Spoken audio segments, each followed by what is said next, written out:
What's up, everyone? Welcome to Power Play with CJ. It's going to be a continuation of the weekly 5 questions segment where I answer questions pertaining to my life and the game of hockey. So, a little insight into my life and some personal thoughts on different hockey issues.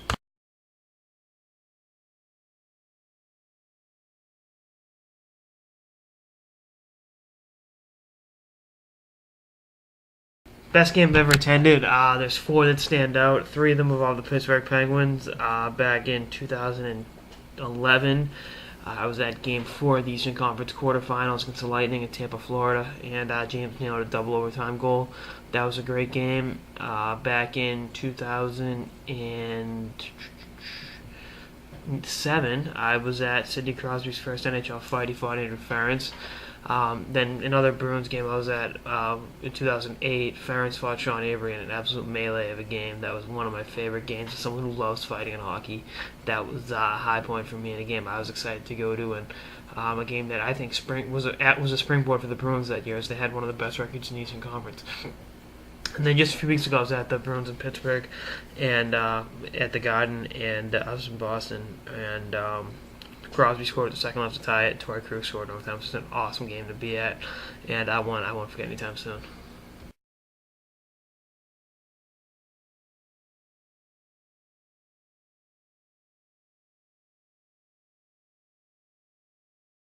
It's got to be my Cam Neely jersey. I never really got the chance to see him play or retire. I was 4, but my very first paycheck, my very first job when I was 15, I went over to the Garden and had that Cam Neely jersey custom made.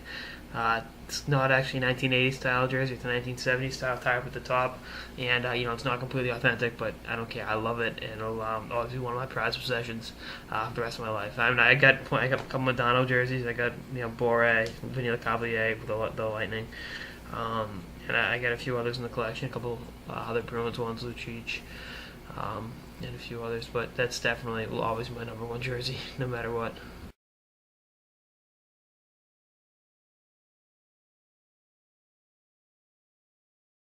It's actually kind of funny. It was 2.5, 3 years ago, my freshman year in college. I started doing it, if anything, to talk about hockey, obviously, and to bust my roommate's balls, because I was on the computer. And the name, actually, this is the first time I ever told anyone this, comes from Ally Afraidy. He used to host a heavy metal rock station. There was a show. He used to host the afternoon power play with Ally Afraidy. And I read an article about him when I was in high school, and in the Sports Illustrated involved. And I wanted to play for the Nashville Predators at the time and marry a country music star. This was before my freshman Carry Underwood ever happened, by the way. And I kept saying to myself, power play with CJ, which would have been great at a country music station because, power play with CJ, country music hour. But it just kind of stuck in my head. And when having the idea for the show came up, I was like, I'll just roll with power play with CJ.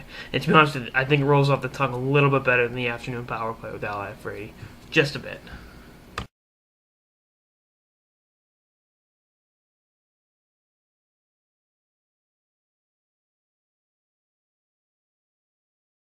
This one I put some thought into for sure. As a country music fan, Dirk Bentley, I'd love to be on the ice with him.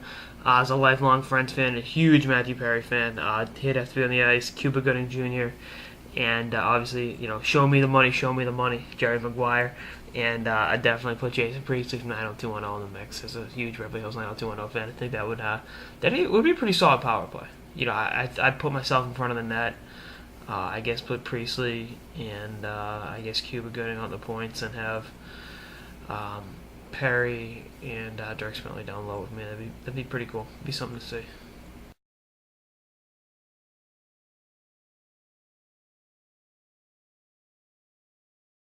Evander Kane to the Bruins, hands down. I always felt like he'd be a great Bruin, and given his immaturity off the ice, I feel if he came to a locker room with guys like Chara and Krejci and Milan Lucic, kind of like the same way Randy Moss came to the Patriots and bought into the system, and being around guys like Tom Brady and Richard Seymour, worked wonders for Randy Moss. I really feel that Evander Kane coming to Boston, being a power forward, riding shotgun on Patrice Bergeron, would just be an amazing thing. And like I said, having a fellow former Vancouver Giant in Milan Lucic, to kind of show him the ropes a little bit, and then having, like I said, guys like Chara, Krejci, and even this year, obviously, Ginla. I think that would set him straight and really bring out the best in him as an elite offensive power forward in the National Hockey League. And besides, can you ever top this moment right here?